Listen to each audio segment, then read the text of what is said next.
በዓለም ፖለቲካ ውስጥ መካከለኛው ምስራቅ እንደ አንድ ግዙፍ የቼዝ ሰሌዳ ትታያለች። በዚህ ሰሌዳ ላይ የሚደረጉ እንቅስቃሴዎች ሁሉ የቢሊዮን ሰዎችን ሕይወት እና የዓለም ኢኮኖሚን የመቀየር ትልቅ አቅም አላቸው። ዛሬ የምንገኘው ግን ተራ እንቅስቃሴ ላይ ሳይሆን ቼክ ሜልት ሊባል በሚችልበት ወሳኝ ምዕራፍ ላይ ነው። በተባበሩት አረብ ኤሚሬትሶች ሰማይ ስር የተሸሸገው ሚስጥር እና በዋይት ሃውስ ውስጥ የተወሰነው ከባድ ውሳኔ ምንድነው? በዚህ ቪዲዮ ውስጥ በኤሚሬትስ የደህንነት ተቋማት የተጋለጠውን የኢራን የስለላ መረብ ዝርዝር ሁኔታ እንመረምራለን። ቡድኑ እንዴት ሰርጎ ገባ? ዓላማውስ ምን ነበር? በተጨማሪም ፕሬዝዳንት ዶናልድ ትራምፕ ከእስራኤል ጋር ያላቸውን ግንኙነት በሚመለከት የሰጡትን አነጋጋሪ ምላሽ እና ከኢራን ጋር የተጀመረውን ፍጥጫ በዝርዝር እንመለከታለን። እስከ ፕሮግራማችን ፍጻሜ ድረስ አብራችሁን ቆዩ።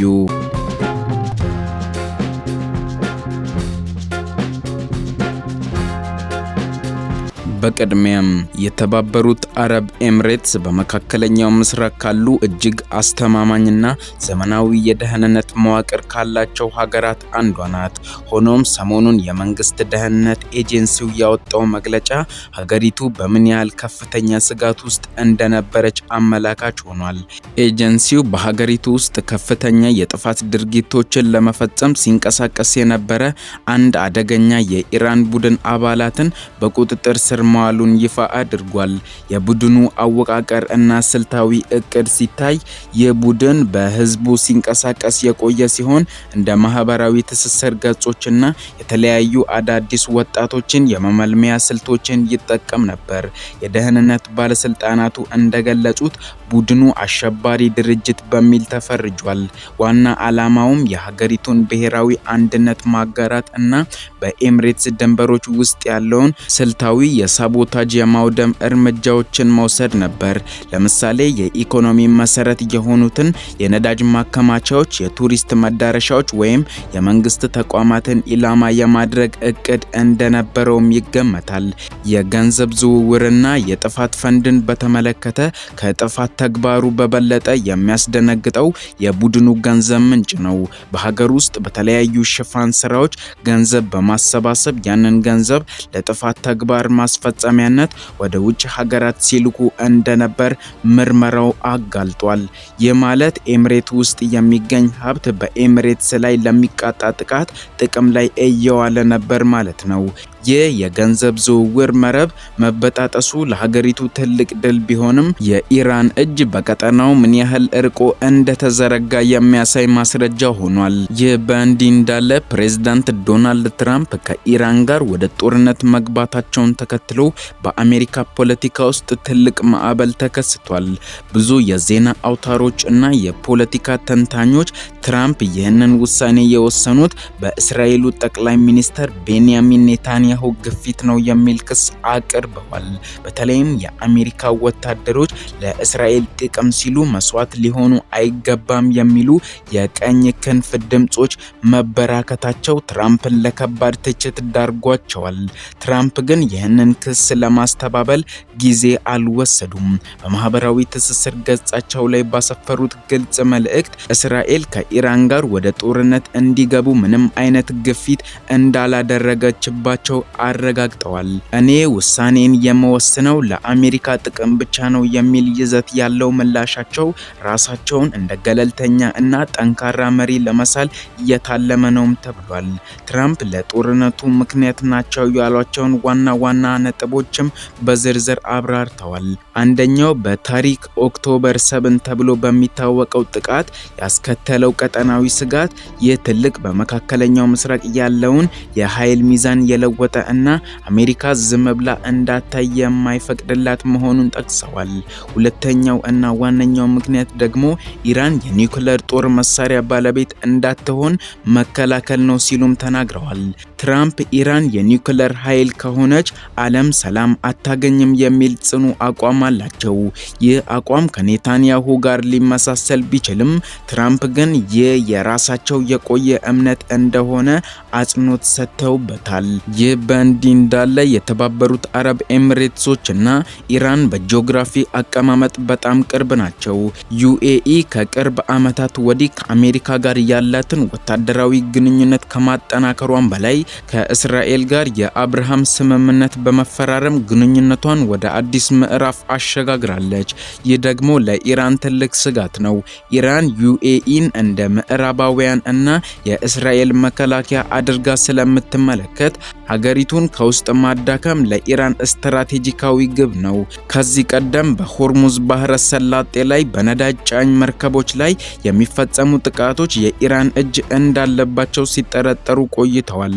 አሁን ደግሞ በሀገሪቱ ወጣቶችን በመመልመል የጥፋት ስራ ለመስራት መሞከሯ ኢራን ከተተኪ ኃይሎች ወይም ፕሮክሲ ባለፈ በቀጥታ ወደ ሰላዮች ስምሪት መሸጋገሯን ያሳያል።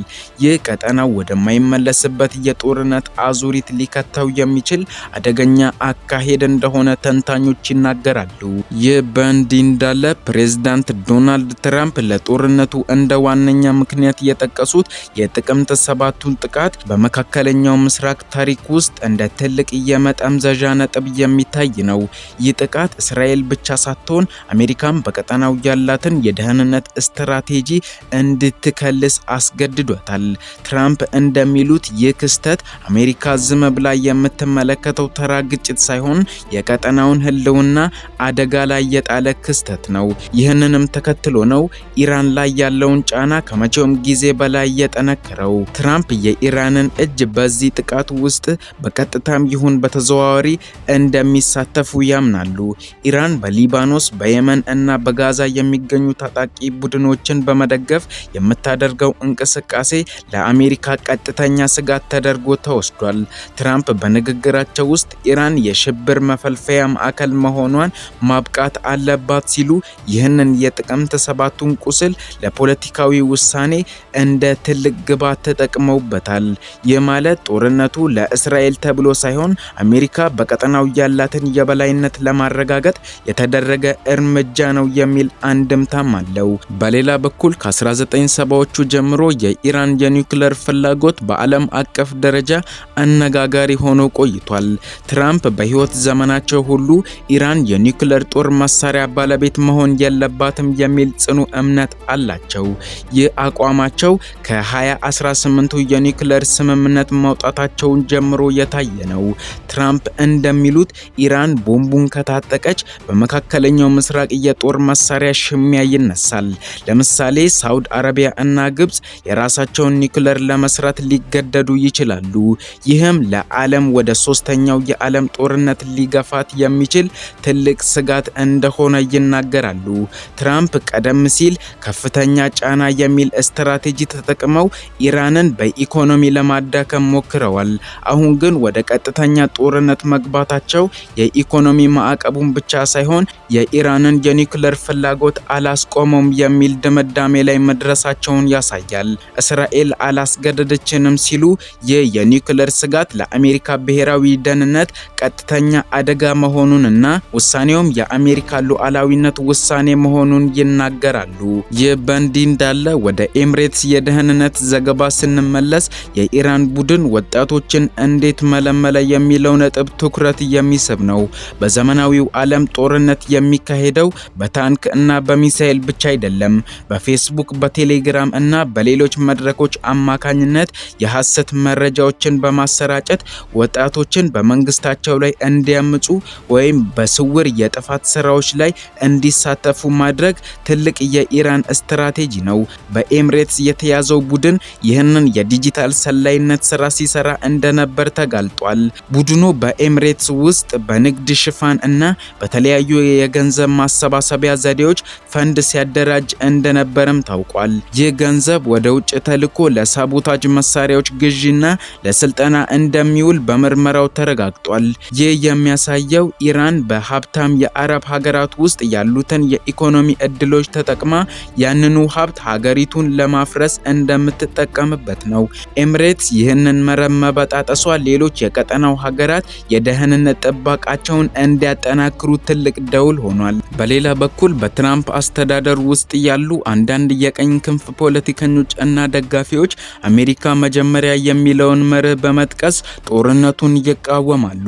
የነሱ ክርክር አሜሪካ ለሌላ ሀገር ስትል ደሟን ማፍሰስ የለባትም የሚል ነው።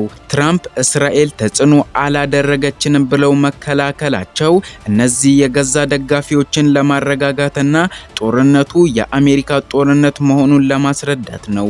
የኔታንያሁና የትራምፕ ግንኙነት ሚስጥርን ስንመለከት ደግሞ ምንም እንኳ ትራምፕ ተጽዕኖ የለባቸውም ቢሉም ከኔታንያሁ ጋር ያላቸው የቆየ ወዳጅነትና የፖለቲካ መቆላለፍ የሚካድ አይደለም።